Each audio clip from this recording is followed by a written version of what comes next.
Hello everyone, welcome back to the chemistry series of DSSB TGT natural science. इसमें अभी हम कर रहे थे यूनिट अपनी कार्बन कंपाउंड, जिसमें ऑलरेडी हम 4 पार्ट कवर कर चुके हैं। आज हम इसका पार्ट 5 कवर करेंगे, जिसमें हम कवर करेंगे preparation and properties of alkanes. So let's get started.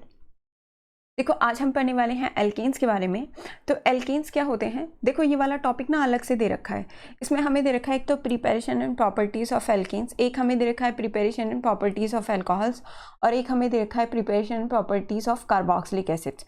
फिलहाल हम एल्केन्स कवर करने वाले हैं। तो एक चीज़ जो आपको एल्केन्स के बारे में वो याद रखनी है, एल्केन्स वो होते हैं जिसमें हमारे कार्बन सिंगल बॉन्ड से जुड़े हुए रहते हैं। तो वो चेन जिसमें कार्बन एटम जो है वो सिंगल बॉन्ड के थ्रू जुड़े रहते हैं, उन्हें हम क्या कहते हैं, एल्केन्स। यानी एल्केन्स जो है वो हमारे क्या होते हैं, सैचुरेटेड हाइड्रोकार्बन्स। तो जो एल्केन्स हैं वो कैसे होते हैं, वो होते हैं सैचुरेटेड हाइड्रोकार्बन्स, जिनमें कार्बन एटम सिंगल बॉन्ड से कनेक्ट होते हैं, उन्हें हम कहते हैं सैचुरेटेड। तो जो हमारे एल्केन्स होते हैं वो क्या होते हैं, सैचुरेटेड हाइड्रोकार्बन्स। और जो एल्केन्स का जनरल फार्मूला है वो भी आपको याद रखना है। एल्केन्स का जनरल फार्मूला होता है CnH2n+2, और यहाँ पर जो n है वो होता है नंबर ऑफ कार्बन एटम्स। तो यहाँ पर जो CnH2n+2 है, उसमें जो n है वो है नंबर ऑफ कार्बन एटम्स। ऐसे आप कितनी भी लॉन्गेस्ट चेन इसकी निकाल सकते हैं। यानी अगर मैं n की जगह 1 रखूँ तो मुझे जो फर्स्ट मेंबर मिलेगा वो होगा CH4। ऐसे ही अगर मैं C की जगह 2 रखूँ तो क्या होगा, C2H6, फिर क्या होगा, C3H8। तो इस तरीके से मुझे एक चेन मिल जाएगी जिसे हम होमोलोगस सीरीज बोलते हैं, जिसे ऑलरेडी हम कवर कर चुके हैं। यहाँ पर ये है मीथेन, ये है इथेन, और ये क्या है, हमारी प्रोपेन, राइट। तो इस तरीके से हमें सीरीज मिलती है, उसे हम क्या कहते हैं, होमोलोगस सीरीज, जिसे हम ऑलरेडी डिस्कस कर चुके हैं। IPC नेमिंग भी हमने अलग से डिस्कस कर ली, और आइसोमेरिज्म भी हमने अलग से डिस्कस किया है, तो वो मैं यहाँ पर नहीं करवाने वाली हूँ। या सिर्फ हम पढ़ने वाले हैं प्रिपरेशन प्रॉपर्टीज़। एक चीज़ और जो आपको बहुत ज़्यादा याद रखनी है वो ये याद रखनी है, एल्केन्स को पैराफिन्स भी बोलते हैं। ये चीज़ याद रखनी है, एल्केन्स को हम क्या बोलते हैं, पैराफिन्स। अब एल्केन्स को पैराफिन्स क्यों बोलते हैं, इसका रीज़न है, पैराफिन्स जो है वो 2 वर्ड से मिलकर बना है। इसमें एक वर्ड है पैरम और एक वर्ड है इसमें फिन्स, राइट, अफिन्स। तो इसमें क्या है, जो पैरम वर्ड है उसका मतलब होता है लिटिल, और जो अफिन्स है उसका वर्ड क्या होता है, रिएक्टिविटी। तो जो एल्केन्स होते हैं वो उनकी रिएक्टिविटी बहुत ही कम होती है। तो जो एल्केन्स होते हैं वो रिलेटिवली इनर्ट होते हैं most of the chemical reagents के लिए, इसलिए एल्केन्स को हम क्या बोलते हैं, पैराफिन्स। तो ये आप याद रखना, alkanes are also called paraffins, right. अब हमें जो पढ़ना है वो हमें पढ़ना है preparation and properties of alkanes. तो उसे हम कवर कर लेते हैं। सबसे पहले हम बात कर लेते हैं प्रिपरेशन ऑफ एल्केन्स की। देखो, वैसे तो बहुत सारे प्रिपरेशंस है, पर मैं वही करवा रही हूँ जो बहुत ज़्यादा इंपॉर्टेंट है एग्जाम पॉइंट ऑफ व्यू से। तो हम उन्हीं प्रिपरेशंस को कवर करने वाले हैं। देखो, यहाँ पर आया है सबसे फर्स्ट प्रिपरेशन हमारा फ्रॉम अनसैचुरेटेड हाइड्रोकार्बन। तो अनसैचुरेटेड हाइड्रोकार्बन वो होते हैं जिनमें कार्बन कार्बन डबल बॉन्ड होता है या फिर कार्बन कार्बन ट्रिपल बॉन्ड होता है, यानी मल्टीपल बॉन्ड वाले, उन्हें हम अनसैचुरेटेड हाइड्रोकार्बन बोलते हैं। तो इसकी वैलेंसी सेटिस्फाई करने के लिए मैं यहाँ पर 2 हाइड्रोजन लगा देती हूँ, और यहाँ पर आ जाएगा 1 हाइड्रोजन, और यहाँ पर भी कितना आ जाएगा, 1 हाइड्रोजन। अब मैं इसमें अगर हाइड्रोजन ऐड करूँ इन प्रेजेंस ऑफ कैटलिस्ट, और एक चीज़ जो आपको याद रखनी है वो याद रखनी है, जो हाइड्रोजन ऐड होगा वो कैटलिस्ट की प्रेजेंस में होगा। अब कैटलिस्ट यहाँ पर थोड़ा सा ध्यान रखना, वो या तो निकल लिया जा सकता है, या प्लेटिनम लिया जा सकता है, या फिर पैलेडियम भी लिया जा सकता है। इन तीनों में से किसी भी एक कैटलिस्ट की प्रेजेंस में हम यहाँ पर हाइड्रोजन ऐड करा सकते हैं। ऐड बहुत इजीली आपको करानी है। आपको क्या करना है, जो डबल बॉन्ड है उसको सिंगल में चेंज करना है, तो वैलेंसी अनसेटिस्फाइड हो जाएगी। ऑलरेडी यहाँ पर 2 H हैं, यहाँ पर भी 2 H हैं, तो 1 H और आ जाएगा, यहाँ पर भी 1 H और आ जाएगा। तो ये क्या बन जाएगा, ये हमारा बन जाएगा CH3CH3। तो इस तरह से हमारी क्या बन गई, एल्कीन। सिमिलर ऐसे ही इसमें भी अगर मैं हाइड्रोजन ऐड कराऊँ तो हाइड्रोजन निकल प्लैटिनम या पैलेडियम की प्रेजेंस में ऐड होगा। तो अगर मैं यहाँ निकल ले लूँ तो सबसे पहले क्या बनेगा, CH2 डबल बॉन्ड CH2। इसमें फर्दर एडिशन हो सकता है, और अगर मैं इसमें फर्दर एडिशन कराऊं तो फिर से एडिशन कराएंगे तो क्या बन जाएगा, ये बन जाएगा CH3CH3। तो इस तरीके से हमारी इथेन बन जाएगी, यानी एल्केन बन जाएगी। तो ऐसे हम क्या प्रिपेयर कर सकते हैं, एल्केन प्रिपेयर कर सकते हैं। इस रिएक्शन के लिए एक बात आपको याद रखनी है। देखो, ये जो हम प्रिपेयर करते हैं, किससे प्रिपेयर करते हैं, अनसैचुरेटेड हाइड्रोकार्बन से, यानी कार्बन कार्बन के बीच या तो कैसा बॉन्ड होगा, डबल, या कार्बन कार्बन के बीच कैसा बॉन्ड होगा, ट्रिपल। अब ये जो डबल बॉन्ड और ट्रिपल बॉन्ड है, इन्हीं को हम क्या बोलते हैं, अनसैचुरेटेड हाइड्रोकार्बन। अब डबल और ट्रिपल के लिए एटलीस्ट वहाँ पे कितने कार्बन होने चाहिए, 2। अगर मैं यहाँ 2 कार्बन लूँगी तो जो प्रोडक्ट बनेगा उसमें भी कितने कार्बन होंगे, 2। इसका मतलब यहाँ से ऐसा कोई एल्केन नहीं बना सकते जिसमें 1 कार्बन हो। इसका मतलब ये बात आपको याद रखनी है, इससे हम मीथेन नहीं बना सकते क्योंकि मीथेन 1 कार्बन का है। ये स्टार्ट ही 2 कार्बन से होता है क्योंकि एटलीस्ट डबल या ट्रिपल बॉन्ड होना चाहिए, तो हम यहाँ से मीथेन प्रिपेयर नहीं कर सकते। तो आपको ये याद रखना है, इस मेथड से हम मीथेन प्रिपेयर नहीं कर सकते। एक और चीज़, ये जो इस तरह की रिएक्शन होती है जिसमें हम हाइड्रोजन की एडिशन कराते हैं in presence of catalyst, this is also called Sabatier and Senderens reaction. तो इसे हम सबाटियर या फिर इसे हम सेंड्रेंस रिएक्शन भी बोलते हैं, राइट। तो इसे हम सबाटियर या सेंड्रेंस रिएक्शन भी बोलते हैं। तो ये आपको थोड़ी सी याद रखनी है, राइट। चलो नेक्स्ट आती है हमारी अल्काइल हैलाइड से। तो पहले तो अल्काइल हैलाइड देख लो क्या होते हैं। अल्काइल हैलाइड होते हैं, अल्काइल ग्रुप क्या होता है, R, और उसके साथ अगर मैं एक हैलोजन लगा दूँ तो वो क्या बन जाएगा मेरा, अल्काइल हैलाइड, यानी इसी को हम क्या बोलेंगे, हेलोएल्केन। तो ये हमारी हेलोएल्केन या इसे हम क्या बोलते हैं, अल्काइल हैलाइड। ये बनेगी कैसे, मेरे पास कोई एक हाइड्रोकार्बन है जैसे RH, अगर मैं इसका एक H हटा दूँ और उसकी जगह हेलोजन लगा दूँ तो मुझे क्या मिलेगा, RX, यानी क्या मिलेगी, हेलोएल्केन। अब हमें इससे क्या बनाना है, एल्केन बनाना है। अब एल्केन आप जानते हैं ये जो X है इसको हटाकर वापस H लाना है, यानी कुछ इस तरीके का होगा। हाइड्रोजन लाना है, इसका मतलब यहाँ हाइड्रोजन ऐड करना पड़ेगा। हाइड्रोजन ऐड करना मतलब क्या होगा, रिडक्शन, और रिडक्शन हमेशा किसकी प्रेजेंस में होता है, रिड्यूसिंग एजेंट। तो आपको यहाँ पर एक तो रिड्यूसिंग एजेंट याद रखना है ZnHCl, ठीक है। जैसे मैं आपको एक रिएक्शन करके दिखाती हूँ, सपोज यहाँ पर है CH3Cl। अब इसमें क्या हुआ, मैं कर रही हूँ हाइड्रोजन ऐड, अच्छा ये रिड्यूसिंग एजेंट आपको याद रखना है यहाँ पर ZnHCl। तो क्या होगा, इस Cl को यहाँ से हटाओ और इसकी जगह H लाओ, तो क्या बनेगा, ये है CH3, तो यहाँ क्या आ जाएगा, CH4। अच्छा ये जो यहाँ से एक और H बचा है वो Cl के साथ रिएक्शन करके यहाँ से क्या निकाल देगा, HCl। तो इस तरह से एल्केन बन जाएगी। अच्छा इस मेथड से हम मीथेन बना सकते हैं, राइट। एक और चीज़ आपको याद रखनी है, अगर सपोज हमारे पास जो रिएजेंट है वो है आयोडीन, मतलब मान लो मेरे पास कुछ इस तरीके का है CH3CH2I, तो अगर CH3CH2I है उस वक्त जो रिड्यूसिंग एजेंट लेते हैं वो हम लेते हैं HI प्लस रेड फॉस्फोरस। ये थोड़ा सा याद रखना है, HI और रेड फॉस्फोरस एक साथ लेते हैं तो इसमें क्या होता है, ये वाला I और ये वाला I आपस में रिएक्शन करके क्या बना लेते हैं, I2। अब ये H इसके जगह चला जाएगा तो ये क्या बना लेंगे, CH3CH3, ये बन जाएगा, राइट। यहाँ पे CH3CH3 ये बन जाएगा, राइट। तो ये हमारी क्या बन जाएगी, ये हमारी बन गई यहाँ पर इथेन। तो इस तरीके से हम क्या बना सकते हैं, इस तरह से हमारी प्रिपेयर्ड हो जाएगी एल्केन, राइट। तो यहाँ मैंने 2 बताए, एक तो बताया ZnHCl as a reducing agent, एक बताया HI और रेड फॉस्फोरस। अच्छा हाइड्रोजन आयोडाइज के साथ हमेशा रेड फॉस्फोरस यूज़ किया जाता है क्योंकि ये रिएक्शन रिवर्सिबल होती है, उसको रिवर्सिबिलिटी से रोकने के लिए हम यहाँ पर क्या यूज़ करते हैं, रेड फॉस्फोरस, राइट। अच्छा एक और चीज़ जो आपको याद रखनी है वो बहुत ज़्यादा इंपॉर्टेंट है और वो आपको याद रखनी है ग्रिग्नार्ड रिएजेंट से रिलेटेड। किससे रिलेटेड याद रखनी है, ग्रिग्नार्ड रिएजेंट से। अब ये ग्रिग्नार्ड रिएजेंट क्या होता है वो देखो, एक तो ग्रिग्नार्ड रिएजेंट होता है RMgX, इसको हम क्या बोलते हैं, ग्रिग्नार्ड रिएजेंट, ठीक है। ये कैसे बनता है, देखो कोई अल्काइल हैलाइड उसके साथ किसकी रिएक्शन करा दी मैंने, Mg की, तो ये क्या बन जाएगा, RMgX बन जाएगा। और ये होती है रिएक्शन ड्राई ईथर की प्रेजेंस में। तो सबसे पहले तो हमें क्या बना लेना है, एक ग्रिग्नार्ड रिएजेंट। तो ये मेरा क्या बन गया यहाँ पर, ग्रिग्नार्ड रिएजेंट, राइट। अब एक चीज़, इस ग्रिग्नार्ड रिएजेंट से भी हम बनाएंगे एल्केन, वो एक थोड़ा सा इंपॉर्टेंट है तो उसको एक बार देख लो। ग्रिग्नार्ड रिएजेंट से हमें एल्केन बनानी है, देखो कैसे बनानी है। अभी मैंने ये बता दिया ये क्या होता है, ग्रिग्नार्ड रिएजेंट, इसके बारे में एक बार देख लो। ये कौन सा ग्रुप है, एल्काइल, और ये कौन सी मेटल है, मैग्नीशियम, और ये क्या है, हैलोजन, यानी ये होते हैं हमारे एल्काइल मैग्नीशियम हैलाइड। तो ये हमारे क्या होते हैं, ये हमारे होते हैं एल्काइल मैग्नीशियम हैलाइड, राइट। तो इन्हें हम क्या बोलते हैं, एल्काइल मैग्नीशियम हैलाइड, ठीक है। अच्छा अब ये जो X है ये कुछ भी हो सकता है, क्लोरीन, ब्रोमीन, आयोडीन। R भी हमारा कुछ भी हो सकता है।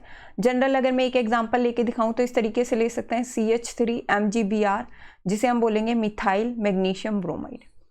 अब अगर CH3MgBr ऐसे किसी से रिएक्शन करता है जिसके पास प्रोटॉन हो, प्रोटॉन मतलब H पॉजिटिव, फॉर एग्जाम्पल अगर वाटर से रिएक्शन करता है तो, या CH3CH2OH से रिएक्शन करता है तो तो इसके पास प्रोटॉन है H पॉजिटिव, इसके पास भी H पॉजिटिव है। या फिर रिएक्शन करते हैं अमाइंस के साथ, जैसे अमाइंस होते हैं CH3NH2, इनके पास भी क्या है, प्रोटॉन। तो अगर ऐसी किसी स्पीसीज के साथ रिएक्शन करता है जिसके पास प्रोटॉन हो, तो जो एल्काइल मैग्नीशियम हैलाइड है यानी जो ग्रिग्नार्ड रिएजेंट है वो बना लेगा एल्केन। जैसे फॉर एग्जांपल अगर मैं रिएक्शन करवाऊं CH3MgBr की H2O से, तो ये क्या बना लेगा। अब सबको पता है एक तो ये वाली रिएक्शन होती है ड्राई ईथर की प्रेजेंस में, तो ये जो ड्राई ईथर की प्रेजेंस में रिएक्शन होगी ये भी पता है ये कैसे ब्रेकआउट होगा, ये ब्रेकआउट होगा H पॉजिटिव और OH नेगेटिव में, ठीक है। अब इसमें जो H पॉजिटिव है वो आप इसके साथ ऐड कर दो। देखो इसे मैं थोड़ा सा बता देती हूँ, ये इस तरीके से टूटता है, ये है CH3MgBr। तो Mg क्योंकि मेटल है उसके यहाँ पर पॉजिटिव चार्ज, तो इसके ऊपर कैसा चार्ज आ जाएगा, नेगेटिव। अब जो पॉजिटिव चार्ज है उसको नेगेटिव के साथ जोड़ दो, यानी CH3 के साथ जुड़ जाएगा H, तो ये बन जाएगा CH4, साथ में यहाँ से रिलीज हो जाएगा MgBrOH। तो इस तरीके से जो बनेगी वो हमारी क्या बन जाएगी, मीथेन, ठीक है। ऐसा ही हम अल्कोहल के साथ करा सकते हैं, ये वाला H इसके साथ जुड़ जाएगा।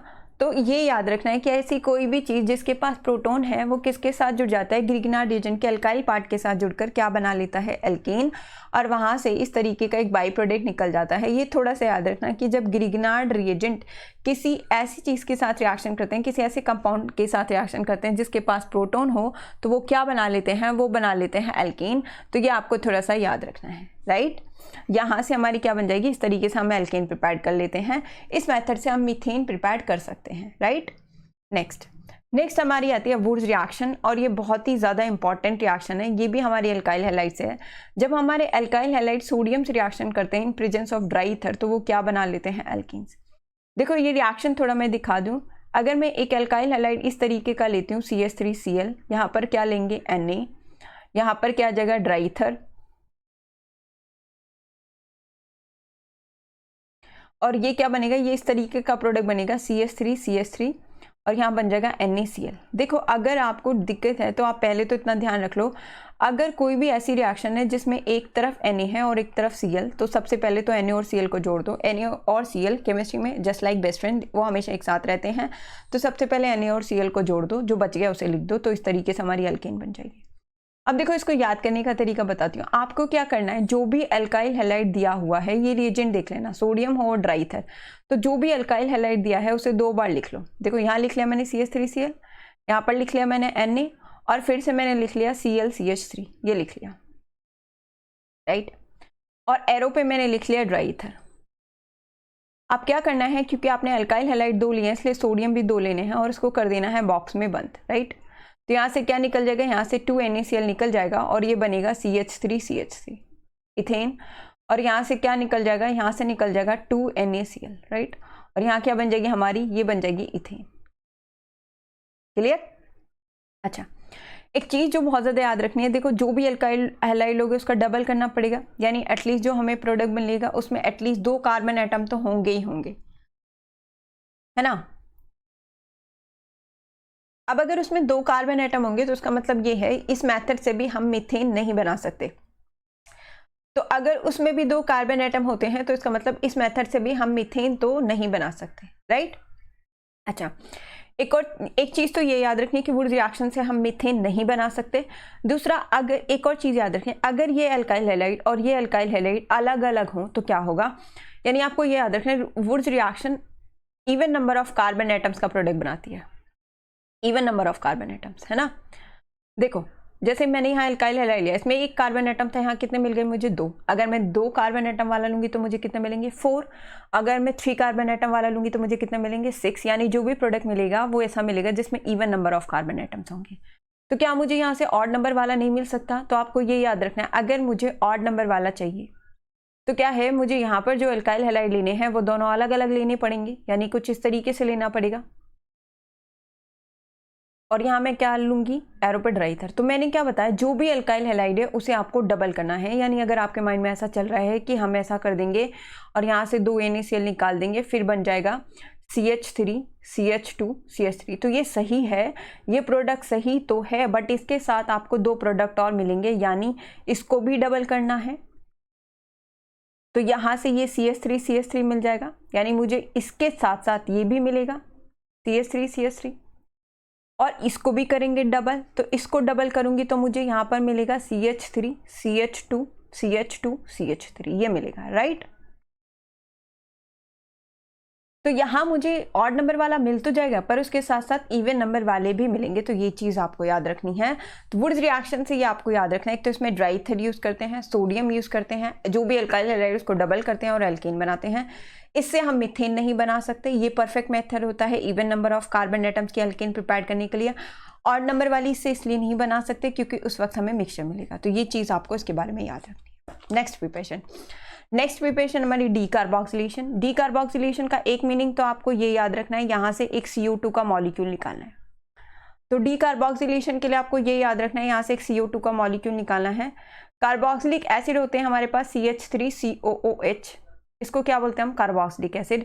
यहाँ पर क्या लिखा हुआ है, sodium salt of carboxylic acid. तो सॉल्ट में क्या करना है आपको, ये वाला H हटाना है और जो भी मेटल दी हुई है वो लेकर आनी है। यानी अगर सोडियम सॉल्ट बोला है तो यहाँ पर सोडियम लेकर आना है, अगर पोटाशियम सॉल्ट बोला होता तो यहाँ हम K ले आते, राइट। अब ये मैंने ले लिया यहाँ पर सॉल्ट। अब क्या करना है, इसकी रिएक्शन सोडा लाइम से करानी है। देखो सोडा जो बात की जा रही है वो है यहाँ पर कॉस्टिक सोडा। तो यहाँ पर जो सोडा की बात की गई है वो कौन सा सोडा है, कॉस्टिक सोडा। और कॉस्टिक सोडा क्या होता है हमारा, NaOH। और यहाँ पर जो लाइम की बात की गई है वो क्या है, क्विक लाइम। तो यहाँ पर जो लाइम की बात की गई है वो क्या है, क्विक लाइम। और क्विक लाइम का फॉर्मूला क्या होता है, CaO। इसका मतलब जो आपको रिएक्शन करानी है वो किससे करानी है, NaOH और CaO से। और टेम्परेचर यहाँ पर दिया हुआ है कितना, 630 केल्विन। क्या करना है आपको, बस यहाँ से जो दिख रहा है ना इसे कर दो बॉक्स में बंद। यानी ये क्या निकल गया यहाँ से, Na2CO3। तो यहाँ से Na2CO3 निकाल दो, सोडियम कार्बोनेट निकल जाएगा। तो यहाँ क्या बना, CH3 और ये क्या बना, H, यानी क्या बन जाएगा ये CH4। तो यहाँ से क्या बन गई हमारी मीथेन। इस तरीके से हम मीथेन प्रिपेयर कर सकते हैं, ये मीथेन प्रिपेयर करने का सबसे बेस्ट मेथड है। इस रिएक्शन में एक तो आपको ये याद रखना है, ये जो सोडा लाइम है, तो जो सोडा लाइम है, सोडा के अंदर कौन सा सोडा है, कॉस्टिक सोडा, जिसका फॉर्मूला क्या है, NaOH। लाइम कौन सा है, CaO। इन दोनों का जो रेशो होता है वो होता है 3:1। तो ये दोनों किस रेशो में मिक्स होते हैं, ये दोनों मिक्स होते हैं 3:1 में। ये चीज़ आपको याद रखनी है थोड़ी सी। और इस मेथड से हम क्या बना सकते हैं, मीथेन बना सकते हैं। एक क्वेश्चन ये भी आता है, यहाँ पर मैंने ये बोला यहाँ से CO2 का मॉलिक्यूल लॉस्ट हुआ है, वो आपको दिख रहा है, यहाँ से ये CO2 का मॉलिक्यूल लॉस्ट हुआ है। तो ये पूछा जा सकता है यहाँ से जो CO2 का मॉलिक्यूल लॉस्ट हुआ है कहाँ से लॉस्ट होता है, वो कार्बोक्सिलिक एसिड से लॉस्ट होता है। ये चीज़ आपको याद रखनी है, ठीक है, कार्बोक्सिलिक एसिड के सॉल्ट से। तो ये चीज़ आपको थोड़ी सी याद रखनी है इस रिएक्शन के बारे में। नेक्स्ट और लास्ट रिएक्शन है प्रिपरेशन की, कोल बेस इलेक्ट्रोलाइटिक मेथड। एक तो नाम याद रखना है, कोल बेस इलेक्ट्रोलाइटिक मेथड। इसमें भी क्या होता है, जो सोडियम और potassium salt of carboxylic acid है उसकी इलेक्ट्रोलिसिस कराते हैं और एल्केन बन जाता है। तो मैंने अभी बताया कार्बोक्सिलिक एसिड होता है इस तरीके का। अगर इसका सॉल्ट बनाना है तो यहाँ से हाइड्रोजन को रिमूव करके इस मेटल को ले लो। यानी अगर मुझे सोडियम सॉल्ट बनाना है तो मैं CH3COONA ले लूँगी। अगर मुझे पोटाशियम सॉल्ट बनाना है तो H की जगह हम K ले लेंगे, तो ये पोटाशियम सॉल्ट हो जाएगा, राइट। तो यहाँ पर हो जाएगा CH3COONA। और इसकी हमें क्या करानी है, इसकी हमें करानी है इलेक्ट्रोलिसिस। अच्छा ये कौन से सॉल्यूशन होगा, देखो होगा तो एक्वस सॉल्यूशन, इसका मतलब इसके अंदर क्या होगा, वाटर भी होगा। तो एक बार मैं आपको बता देती हूँ, इसमें हमें एक तो मिलती है एल्केन यानी CH3CH3, एक मिलता है यहाँ से H2, एक मिलता है यहाँ से NaOH, और एक मिलता है यहाँ से CO2। बैलेंस करेंगे तो यहाँ पर आ जाएगा 2 और यहाँ पर भी क्या आ जाएगा 2, और बैलेंस करेंगे तो यहाँ पे भी आ जाएगा 2 और यहाँ पे भी आ जाएगा 2। इस रिएक्शन को मैं थोड़ा सा अलग से करके दिखाती हूँ आपको। देखो ये है CH3COOH। जब इस पे इलेक्ट्रिक करंट पास करेंगे यानी इसकी इलेक्ट्रोलिसिस कराएंगे, इलेक्ट्रोलिसिस मतलब इलेक्ट्रिक करंट देके तोड़ना, तो ये टूट जाएगा CH3COO negative plus H positive में। अब ये क्या होगा, अगर इलेक्ट्रोलिसिस है तो हमारे पास एक एनोड होगी और एक क्या होगी, कैथोड। एनोड पे क्या होता है, ऑक्सीडेशन यानी लॉस ऑफ इलेक्ट्रॉन। तो ये क्या होगा, ये जो CH3COO है ये क्या करेगा, अपने इस इलेक्ट्रॉन को लूज कर देगा, ठीक है, यहाँ से इलेक्ट्रॉन निकल जाएगा। अच्छा यहाँ मैं 2 लगा दे, अच्छा आपको बता देती हूँ। अब ये जो CH3COO है इसमें से ये वाला पार्ट तो CO2 की फॉर्म में बाहर निकल जाता है, बचा क्या, CH3। तो CH3 अपने ही मॉलिक्यूल के साथ जुड़कर एल्केन बना लेता है, इस तरीके से एल्केन बनती है। अब यहाँ पर मैंने क्या लिया 2, तो ये भी हो जाएगा 2, यहाँ हो जाएगा 2, ये भी 2, ये 2 और ये क्या हो जाएगा 2, ठीक है। अब कैथोड पर क्या होगा, अच्छा यहाँ पर देखो ये Na था, तो ये Na पॉजिटिव की फॉर्म में जाएगा, Na पॉजिटिव। ऐसे ही जो हमारा H2 है वो भी टूट जाएगा इलेक्ट्रोलिसिस से H पॉजिटिव और OH नेगेटिव की फॉर्म में। तो H पॉजिटिव क्या करेगा, कैथोड पर होता है रिडक्शन यानी गेन ऑफ इलेक्ट्रॉन, तो ये H पॉजिटिव क्या करेगा, एक इलेक्ट्रॉन को गेन कर लेगा और क्या बना लेगा, H2। ऐसे मुझे क्या मिल जाएगी, H2। तो कितने प्रोडक्ट मिल गए, देखो CH3 मिल गया, CO2 मिल गया, H2 मिल गया, क्या बच रहा है, NaOH। तो ये Na और OH मिलकर NaOH बना लेंगे। आपको इस रिएक्शन में ये याद रखना है, देखो इतना नहीं आएगा ना मैकेनिज्म, आप में ये सब थोड़ी ना आएगा, आपको इतना याद रखना है कि जब कोलबेज इलेक्ट्रोलिसिस होती है तो उस वक्त जो एल्कीन है यानी ये वाली, ये हमें एनोड पे मिलती है। तो ड्यूरिंग इलेक्ट्रोलिसिस ये हमें किस पे मिलती है, एनोड पर, और जो H है वो किस पे मिलती है, कैथोड पर। ठीक है, ये याद रखना है। देखो अगर कभी भी इलेक्ट्रोलिसिस होती है तो जिस चीज़ की आप इलेक्ट्रोलिसिस कराने ना उसे तोड़ के देख लो। जैसे मैं आपको बताती हूँ, एक मेरे पास HCl है और एक मेरे पास NaH है। अगर मैं इसकी इलेक्ट्रोलिसिस कराऊं तो ये टूटेगा H पॉजिटिव और Cl नेगेटिव में, और इसकी कराऊं तो ये किस में टूटेगा, Na पॉजिटिव और H नेगेटिव में, राइट।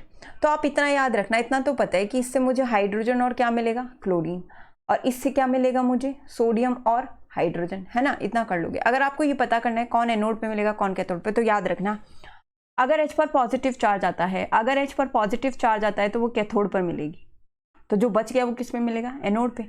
और अगर H पे नेगेटिव चार्ज आता है तो वो हमें एनोड पे मिलेगी, तो जो बच गया वो किस में मिलेगा, कैथोड पे। यहाँ पर जब हमने तोड़ा तो H पे कैसा चार्ज आया, पॉजिटिव, इसका मतलब H हमें किस में मिलेगी, कैथोड पर, तो एल्केन बच गई वो हमें मिलेगी एनोड पर। ये चीज़ हमें याद रखनी है, राइट। तो ये चीज़ हमें याद रखनी है। आपको कोलबेज इलेक्ट्रोलिसिस में यही याद रखना है कि जो एल्केन है वो किस पे मिलती है, एनोड पे, और जो हाइड्रोजन वो किस पे मिलती है, कैथोड पे। और इस मैथड से भी हम मीथेन नहीं बना सकते। तो मीथेन हम बना सकते हैं एक तो वुड्स रिएक्शन से, और एक बना सकते हैं हम ग्रिग्नार्ड रिएजेंट से। इनसे हम क्या बना सकते हैं, मीथेन। बाकी मेथड से हम मीथेन प्रिपेयर नहीं कर सकते। ये क्वेश्चन कई बार आ चुका है कि कौन से मेथड से हम मीथेन प्रिपेयर नहीं कर सकते। आई होप आपको ये प्रिपरेशन समझ आए होंगे। अब केमिकल प्रॉपर्टीज़ हम नेक्स्ट वीडियो में कवर करेंगे, अदरवाइज वीडियो बहुत ही ज़्यादा लंबा हो जाएगा। तो आई होप आपको ये प्रिपरेशन समझ आए होंगे। अगर फिर भी कोई भी डाउट हो तो आप उससे मुझे कमेंट सेक्शन में पूछ सकते हैं। प्लीज़ मेरे चैनल को लाइक करें, शेयर करें, सब्सक्राइब करें।